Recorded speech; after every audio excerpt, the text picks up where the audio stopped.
की, संत श्रोमणी आचार्य गुरुवर श्री विद्यासागर जी महामुनि राज की, आचार्य श्री समय सागर जी महाराज की, परम पूज्य मुनि श्री 108 निर्णय सागर जी महाराज की। सभी को जय श्री। आप सभी का स्वागत है आपके सवाल कार्यक्रम में। पहले प्रश्न के लिए श्रीमती अनीता जी जैन, अगले के लिए तैयार रहेंगे कुमारी प्राही जैन। सिद्ध परमेश के अनंत सुख और सिद्ध परमेश के अनंत सुख, अनंत ज्ञान, अनंत दर्शन, ये सभी होता है, तो ये कैसा सुख होता है? बहुत ही अच्छा रोचक सवाल किया है बहन जी ने कि सिद्ध परमेष्टि के पास अनंत सुख, अनंत दर्शन, अनंत ज्ञान कैसे होता है। परम पूज्य आचार्य श्री पूज्यपाद स्वामी जी ने इष्टोपदेश नाम के ग्रंथ में स्वर्ग संबंधी सुख के बारे में कहा है। ऋषि कजमना तंगे दीर्घ कालो विलालितम नाके नाको कुसाम सौख्यम नाके नाको कुसाम्यु। किसी ने पूछा स्वर्ग की सब चाह रखते हैं, सब कहते हैं बिना मरे स्वर्ग नहीं मिलता, तो स्वर्ग में ऐसा क्या है?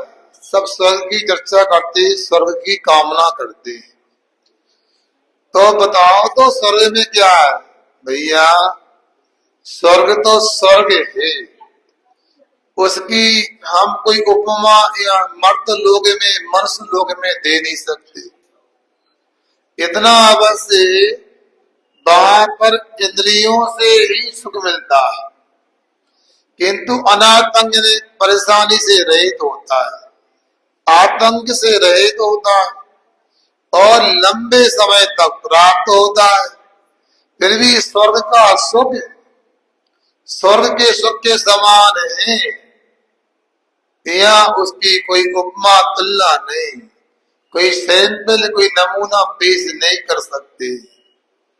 जब स्वर्ग के सुख को लेकर के ऐसा कहा है, तो मोक्ष की तो बात ही अलग है।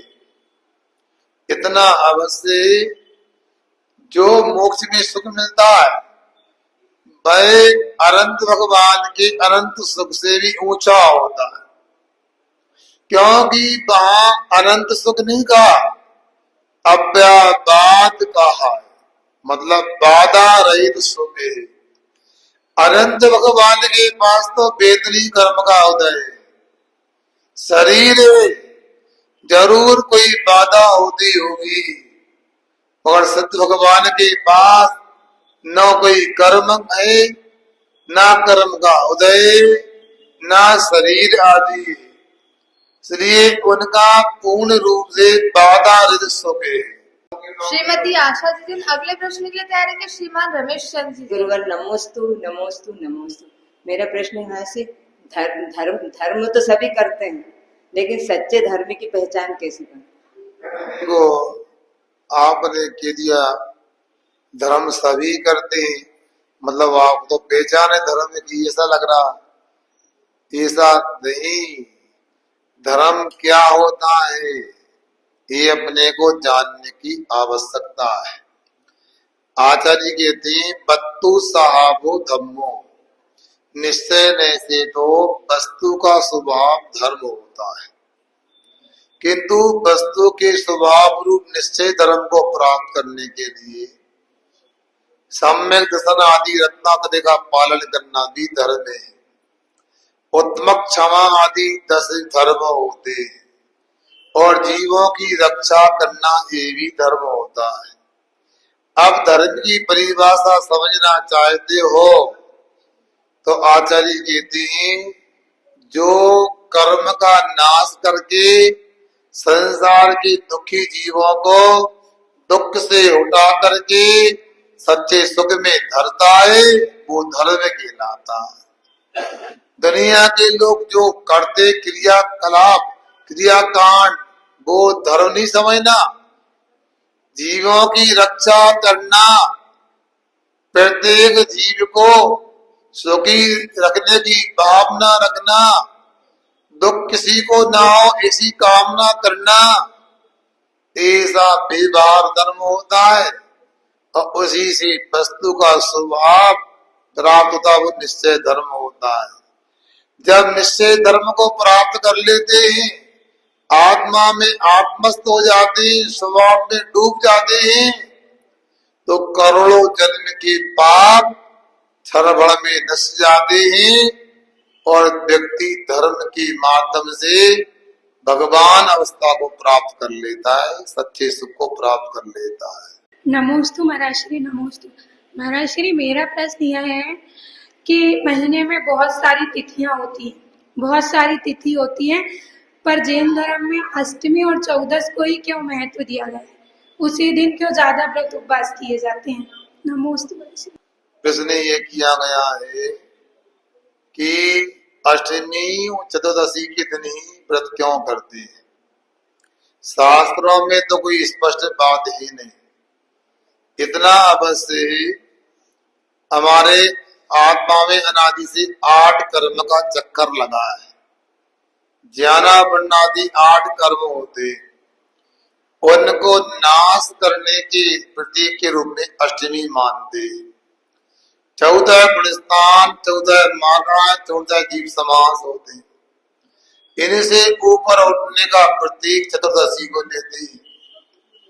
दूसरा कारण ये भी समझ सकते हैं, ज्योतिष में तिथियों का अपना महत्व होता है। संभवतः अष्टमी चतुर्दशी के दिन कुछ ऐसा योग बनता होगा कि हमारे शरीर में प्रकृति से बाहर से ही सहज रूप से शरीर की स्थिति को, शक्ति को बनाने के लिए ऊर्जा प्राप्त होती होगी और भोजन आदि की आवश्यकता नहीं होगी। तीसरा यह है कि सप्ताह में यदि एक उपवास एक आसन करते तो शरीर की शुद्धि हो जाती। तो ये सामान्य से अष्टमी चतुर्दशी का एक दिन निश्चित हो गया। ये शाश्वत पर्व के रूप में भी आते। आचार्य श्री बोलते थे कि भोजन के समय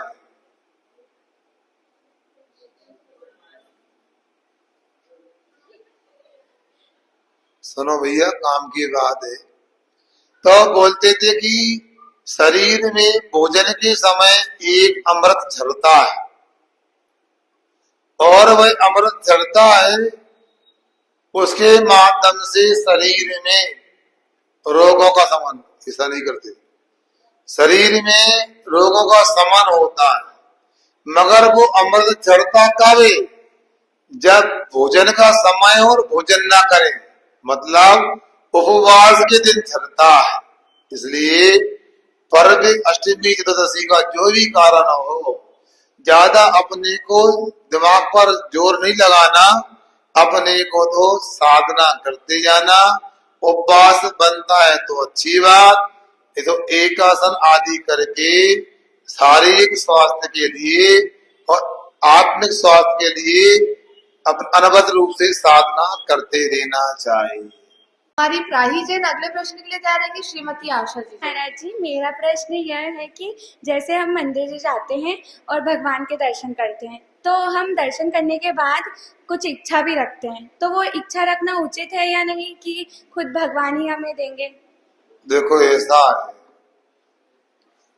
घर में 2 बच्चे भाई बहन है, एक सीधा साधा है, एक आड़ा टेढ़ा है।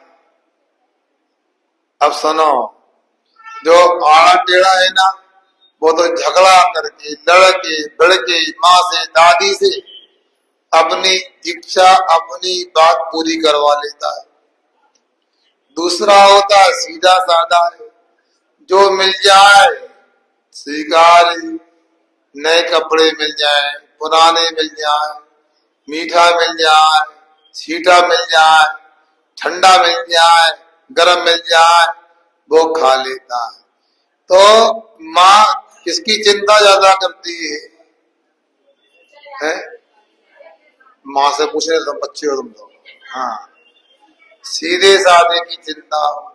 इसलिए भगवान तीन लोक के नाथ है और तीन लोक के अनंतानंत जीवों की इच्छाओं को जानते हैं। अब उनके पास मांगोगे अथवा नहीं मांगोगे, उनकी भक्ति करोगे, साथ साथ पुण्य कर्म का आश्रम बंद होगा और पुण्य कर्म का आश्रम बंद होगा तो बिना मांगे ही मिल जाएगा। हो सकता है मांग करके विशुद्धि कम कर ली तो पुण्य भी पतला हो गया तो पैसा ना मिले जैसा बिना मांगे मिलता है। इसलिए भगवान के पास जाओ। एक वर्तमान हमारी सुन लो, वर्तमान से कह रहा है, भगवान के पास जाओ, इतना ही कहो, दुख कहो, कम कहो, कोई लाओ, सुगई गणम समाई मरणम जो संपत्ति हो। ये भगवान हम कुछ नहीं चाहते, हमारे दुखों का नाश हो जाए, कर्मों का नाश हो जाए, मैं रत्न की मोक्ष की रत्न की प्राप्ति हो जाए, बोधि की प्राप्ति हो जाए और अच्छी गति में हमारा गमन हो जाए और आपकी पूरी संपत्ति हमें मिल जाए, मतलब अनंत दर्शन ज्ञान आदि मिल जाए। ऐसी कामना करने वाले को संसार के सर्वोत्कृष्ट सुख मिल जाते हैं। मनुष्य बनता तो चक्रवर्ती और देव बनता तो इंद्र आदि के महान पदों को प्राप्त करता है और अंत में भगवान की तरह मोक्ष पर्याय को प्राप्त कर लेता है।